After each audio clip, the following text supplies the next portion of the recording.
The West has come up with a new plan to stop Russia. Punish everyone who dares to trade with them. They're now threatening 100% tariffs, not on enemies, but on countries like India, rising fast, refusing to kneel, and making them visibly jealous. Why? Because they couldn't beat Russia militarily. Their sanctions failed, their weapons got exposed, and NATO's grand plan to surround Russia with forces, that failed too, spectacularly. And now they're scrambling not to win, but to save face. Because let's be honest, these sanctions have two real motives. One, to stop the rise of India.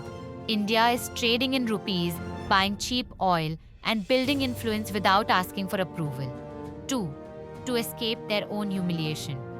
They used Ukraine as a scapegoat, and now that the world is seeing through it, they're desperate to distract, get rid of it, and avoid a direct war.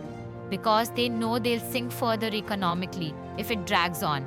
And let's not forget who we're dealing with. These are the same people who bombed Iraq for fake WMDs, flattened Libya for oil, broke Syria in the name of peace, ruined Afghanistan in 20 years, divided Sudan, armed terrorists in Yemen, turned Ukraine into a battlefield, and stole gold from Venezuela.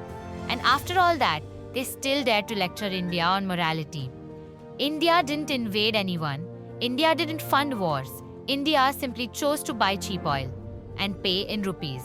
The US couldn't stop Russia, so now it's using its favorite pet, NATO, to bark at India.